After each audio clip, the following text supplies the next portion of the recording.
हमको अभी के अभी पैसा चाहिए। मैं बार बार वापस नहीं आपके दूरा पर आऊंगा। अगले बार आऊंगा पैसा लेकर जाऊंगा।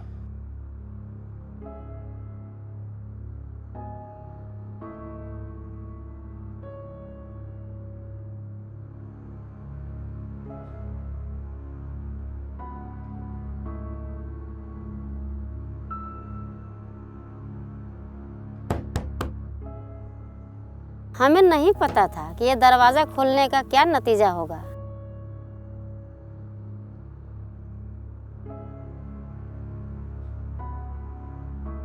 लेकिन अब घर बैठकर इंतजार करने का वक्त खत्म हो गया था।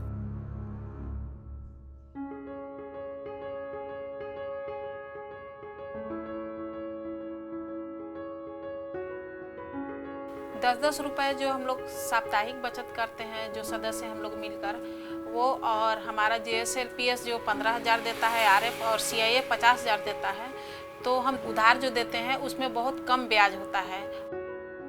जब हमें उधार लेना पड़ा तो हमें अंदाजा भी नहीं था कि उधार चुकाना इतना मुश्किल हमें पड़ेगा।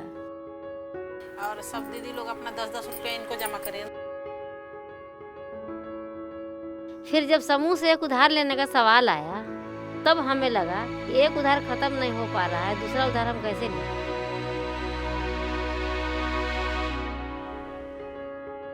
फिर समूह को लोगों ने समझाया उधार भी अलग अलग तरह के होते हैं और उसमें लोन देने के लिए, लोन हम अपने काम की शुरुआत करने के लिए ही देते हैं और हम किसी और काम के लिए नहीं दे सकते हैं।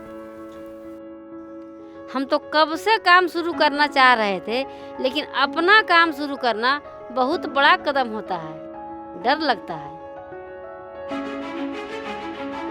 हमें कोई अंदाजा नहीं था हम कैसे शुरू करेंगे, लेकिन घर के हालात और समूह के लोगों ने हमको हिम्मत दी और समूह से पैसा लेकर हमने मिल खोल दी।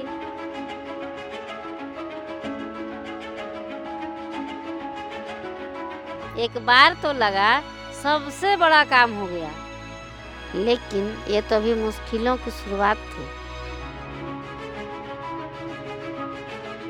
पहले तो ग्राहक ही नहीं आए।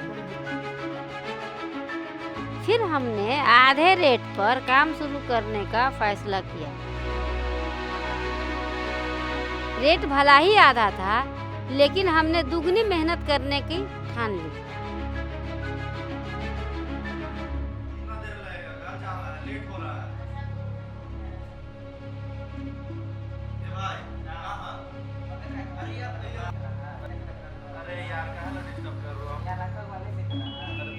एक समय ऐसा आ गया था ग्राहक संभालना मुश्किल हो गया था, पर पापा ने यही समझाया था, ग्राहक से प्यार से बात करो, उससे ऐसा बर्ताव करो जैसा कि वो घर का ही सदस्य हो।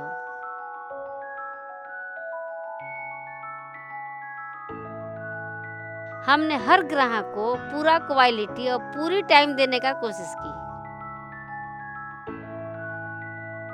इसलिए बहुत सारे कस्टमर परमानेंट भी हो गए। मुश्किलें खत्म नहीं हुई थी, दोनों उधार चुकाने थे और इसलिए एक एक पैसे हम सोच समझ कर खर्च करते थे।